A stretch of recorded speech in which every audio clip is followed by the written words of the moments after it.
I believe that success comes with character, and that success builds character. I don't believe, as apparently some people still do, that suffering and defeat are necessary for developing the soul. I know they're not good for the body or the mind. Failure doesn't make you feel better, either mentally or physically. Of course, it's an inevitable part of life, and you do yourself a favor by taking the opportunity to learn from your failures. But I think there's no point in continuing to bang your head against the wall once you realize it hurts.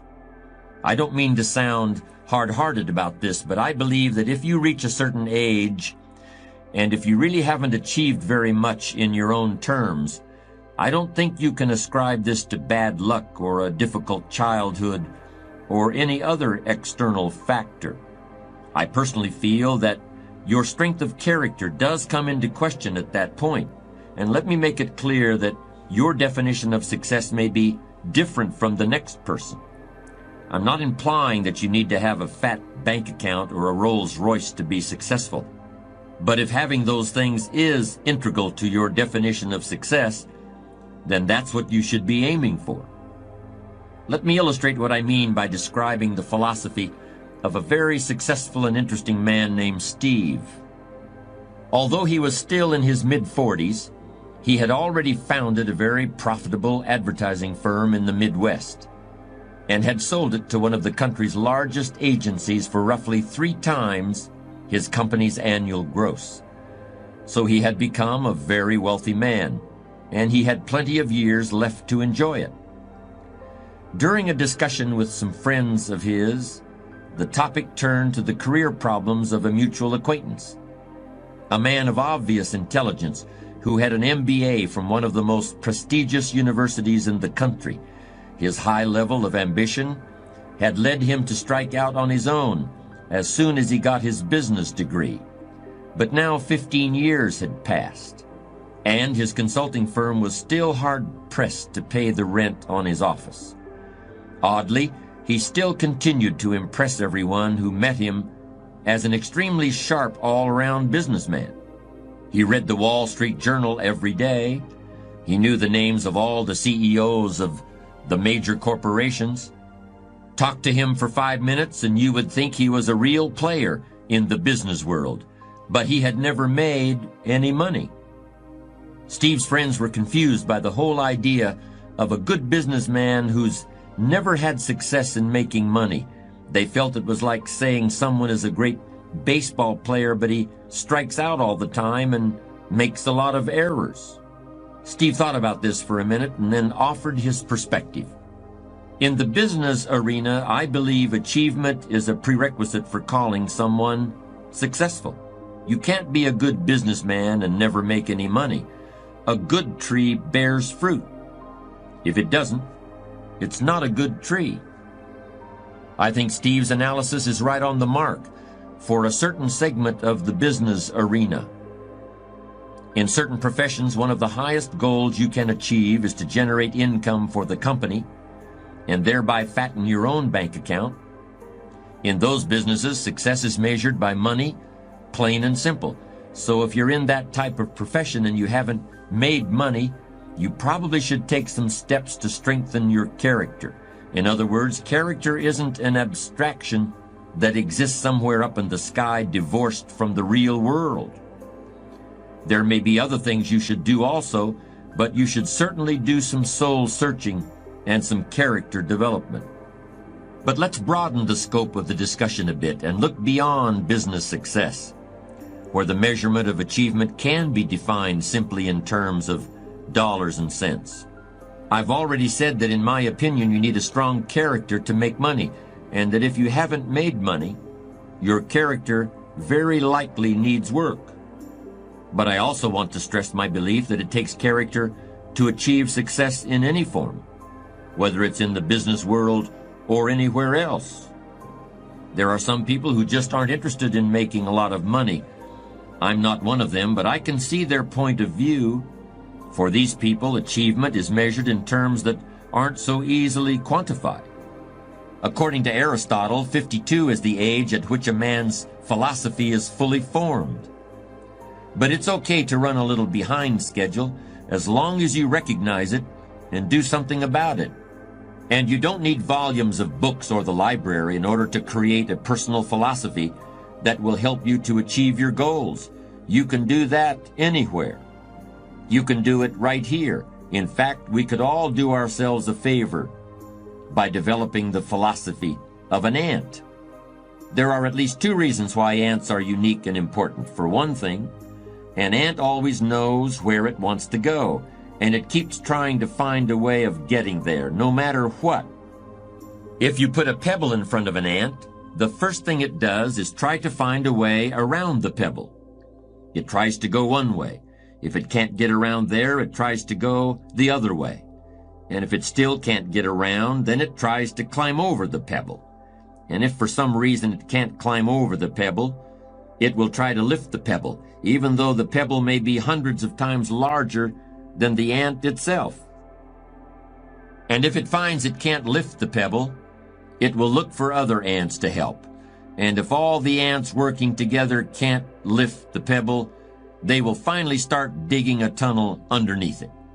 And even if that doesn't work, they will literally start trying to gnaw their way through the pebble. How long will they keep trying? They'll keep trying until they die, because the one thing they will never do is quit. That's the ant's philosophy of achievement, and we might all want to incorporate it into our view of the world. The other reason ants are important is because of what they do in the summer. During the summer, the ants plan for the winter. They don't have any credit cards. They don't use the present moment to create debts and liabilities for themselves in the future. They use the present moment to create assets for themselves. Do you remember the fable about the ant and the grasshopper? The grasshopper laughed at the ant for working so hard all summer. The grasshopper just enjoyed himself, leaping around in the high grass without a care in the world. And when the winter came, he starved to death, while the ant had plenty to eat. Remember, we've all been grasshoppers at some point in our lives. Just make sure you're not one now. Character is the means for transforming ideas into achievements. It's somewhat abstract in the sense that you can't lay your hand on it or point to it or weigh it on a scale, but in a very real sense, character is what allows you to get where you want to go. If you want to drive from your home to a store on the other side of town, you'll need an automobile with gas in the tank, and you'll need keys to start the car, but you'll also need to know how to drive. You'll need judgment based on life experience to tell you when to step on the brakes if the light up the street changes to red. You'll need a true intention to reach your destination so that you don't keep stopping for coffee and a piece of pie every 10 minutes. You'll need to know how much time to allot to the trip so you can get home in time for whatever else you have to do. And you'll need enough maturity to call and say you're going to be late if you get stuck in a traffic jam. You can't lay your hand on any of those things, and you can't measure them with a yardstick. But they're as important to reaching your destination as the car or the gas or the keys to start the engine. They are analogs of character. Let's continue this comparison for another moment or two. There are all sorts of ways to keep track of the condition of a motor vehicle. You can look at the tires to see whether they've worn out their tread. You can look at the odometer to see how long it's been since you've changed oil. And you can turn on a switch and then walk around the car to see if the headlights and the taillights are working properly. There are objective indicators of the condition of your car. Similarly, there are ways of objectively evaluating your achievements. Most people don't take advantage of them as often as they should, but they're available nonetheless. For example, you can put together a financial statement in order to determine your net worth. You can hire an appraiser in order to learn the market value of your house. You can compare where you were 10 years ago to where you are now in order to determine the degree of progress you've made in your life.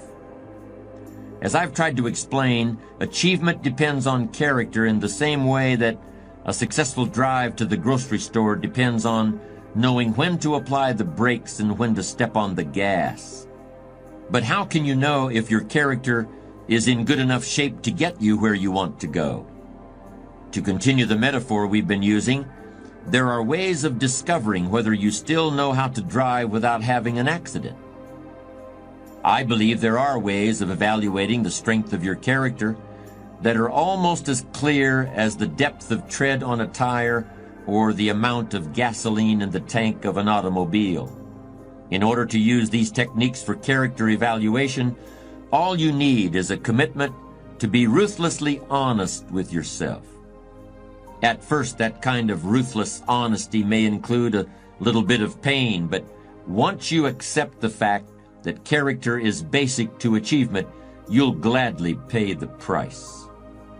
Just as the gas gauge of a car indicates full and empty, with several demarcations in between, you can learn whether your character has enough fuel to get you to your life's destination.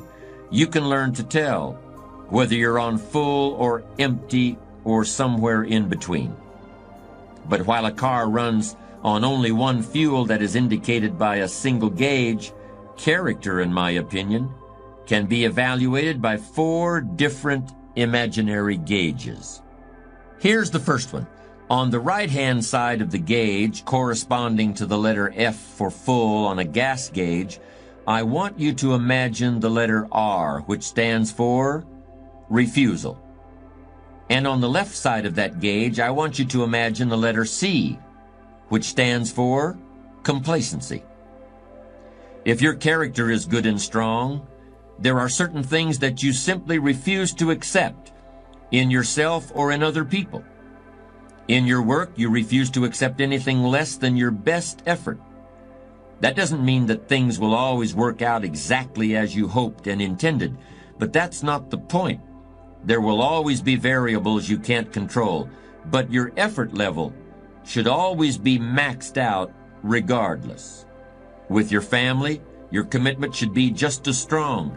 You should simply refuse to compromise in any area where your family needs and welfare are concerned.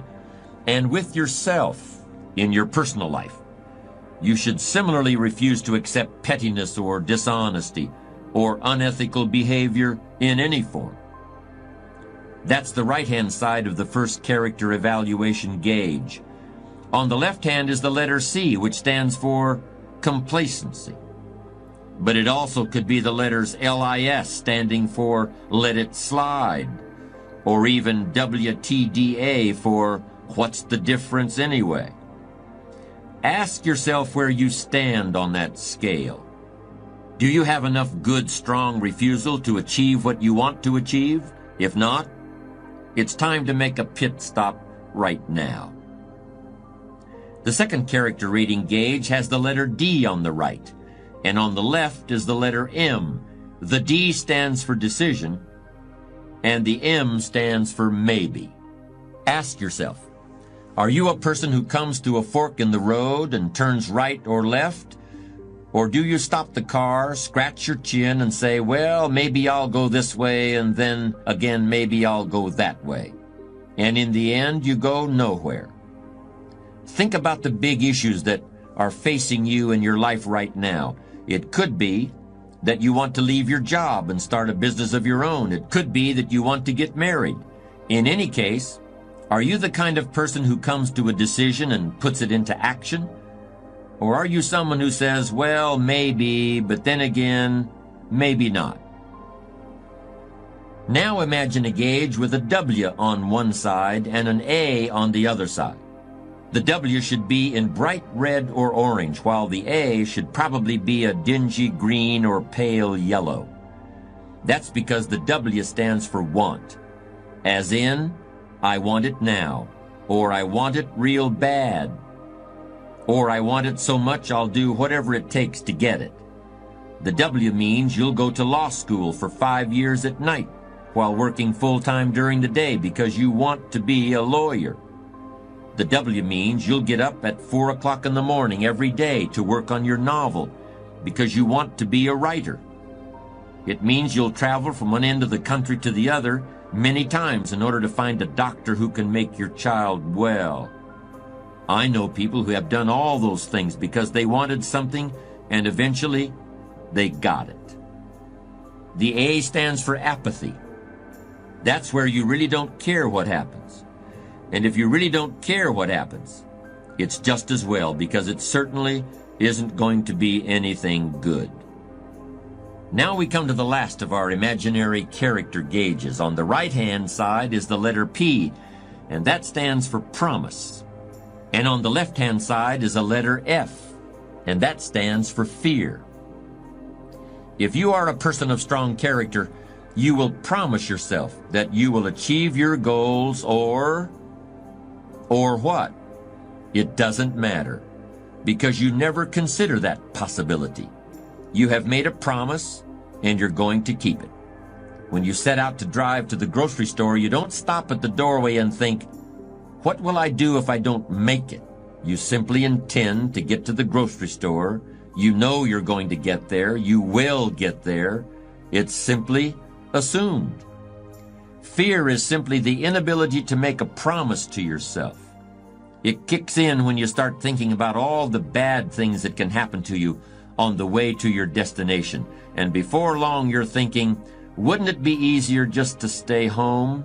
Isn't it safer to just stay in bed? Isn't it better to pull the covers up over my head? In this discussion, we've been using the metaphor of going across town in a car.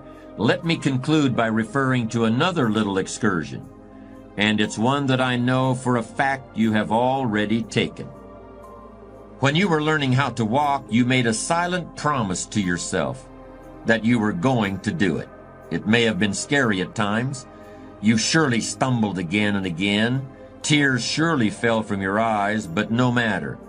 You didn't even think about that. Each time you fell, you forgot about it as soon as you regained your feet, because you had promised yourself you were going to walk across the room. And you did it. How long did it take? Who cares? You did it.